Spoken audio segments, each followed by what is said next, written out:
आप सल्लल्लाहु अलैहि वसल्लम एक ही रात में स्टार्स, प्लैनेट्स, गैलेक्सीज को क्रॉस करते हुए जमीन से आसमान की तरफ गए।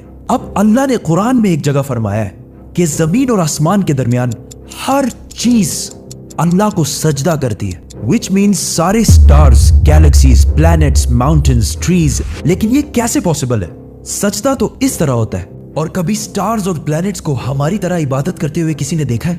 लेकिन अल्लाह ने कुरान में बार बार कहा है कि ये सारी चीजें अल्लाह की इबादत करती हैं। तो यूनिवर्स के इन सारी चीजों में कोई ना कोई बात कॉमन, एक जैसी जरूर होगी।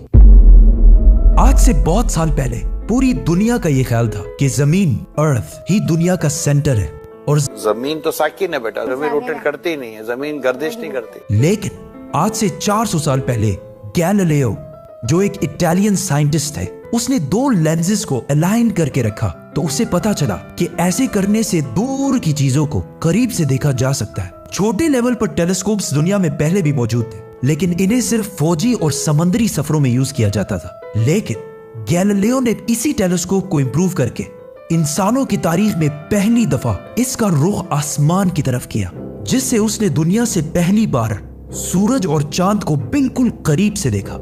और गैलीलियो ने इन सारों की मूवमेंट को ऑब्जर्व करना शुरू किया। 1300 दुनियाओं को अगर मिला लिया जाए, इससे एक जुपिटर बनता है। गैलीलियो ने देखा कि ये भी बाकी प्लैनेट्स की तरह गोल है, लेकिन जुपिटर के ऊपर जो लाइट है वो महीने के डिफरेंट दिनों में बिल्कुल बदल रही है। और उसने देखा कि वीनस और सैटर्न का भी यही हाल है। अब ये सब कुछ तभी पॉसिबल था कि अगर ये सारी चीजें सूरज के गिर्द घूम रही हो, दुनिया के नहीं।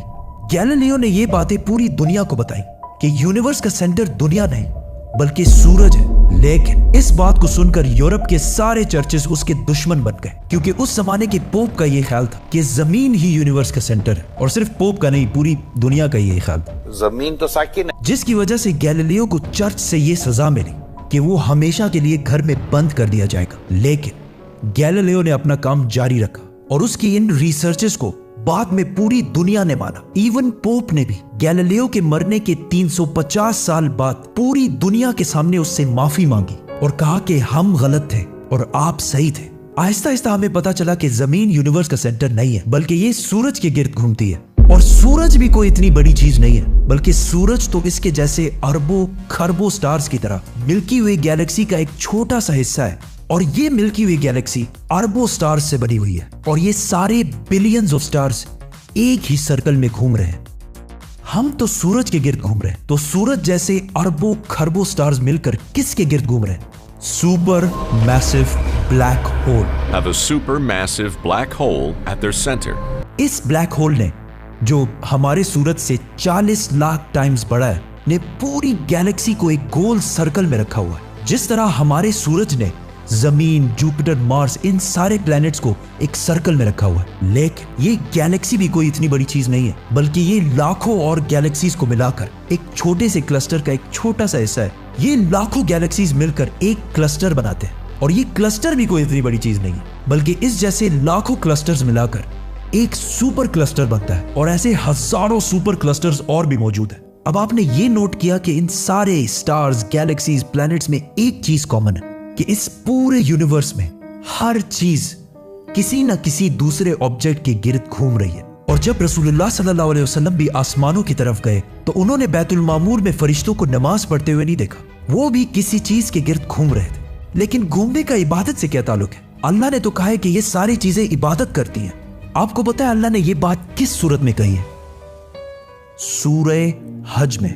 हज में मुसलमान पूरी दुनिया से इस्लाम की सबसे मुकद्दस और होली जगह काबा के पास जाते हैं और बार बार इसके गिर्द घूमते हैं। अब इस सर्कल करने का मतलब क्या है? जब मुसलमान काबा के गिर्द घूमता है तो वो उस वक्त अकेला नहीं घूम रहा होता, बल्कि चांद, प्लैनेट, स्टार्स, गैलेक्सीज, क्लस्टर्स सारों के साथ एक ही इबादत में शामिल हो जाता है। तो ये सारी चीजें हमारी तरह इबादत नहीं करती, बल्कि हम मक्का जाकर इनकी तरह इबादत करते हैं। लेकिन इस आयत में तो लिखा है कि ये सारी चीजें अल्लाह को सजदा करती हैं। सजदा का मतलब सिर्फ हमारे वाला सजदा नहीं है, बल्कि अल्लाह के निजाम के मुताबिक चलने को भी सजदा कह सकते हैं।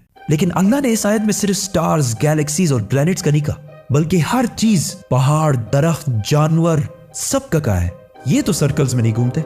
आज से हजारों साल पहले एंशिएंट ग्रीस में ये कॉन्सेप्ट बना कि कायनात की हर चीज एक बहुत ही छोटे पार्टिकल एटम से बनी हुई है, जिसको फिर 2000 साल तक पूरी दुनिया भूल गई। लेकिन आज से 200 साल पहले इस कॉन्सेप्ट पर रिसर्च दोबारा शुरू हुई और साइंसदानों की रिसर्च से पता चला कि एटम सबसे छोटा पार्टिकल नहीं है, बल्कि इसके अंदर और भी पार्टिकल्स हैं, जैसे प्रोटॉन्स, न्यूट्रॉन्स, इलेक्ट्रॉन्स।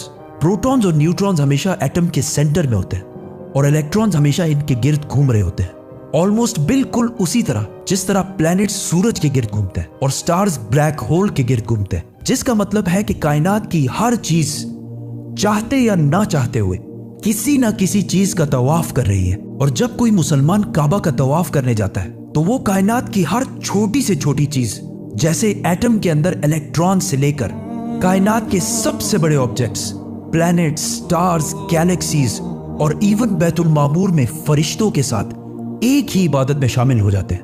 हो सकता है इसीलिए इस्लाम में तवाफ करना सबसे बड़ी इबादत है। तो जब सूरह हज में अल्लाह ने फरमाया कि ये सारी चीजें मेरी इबादत करती हैं, तो ये हमारी तरह इबादत नहीं करती, बल्कि हम मक्का में काबा का तवाफ करके इनकी तरह अल्लाह की इबादत करते हैं। लेकिन इन सारी चीजों का तवाफ करने का एक फिक्स टाइम है और जैसे ही ये टाइम पूरा होगा तब हर शख्स मालूम कर लेगा कि वो क्या लेकर आया है।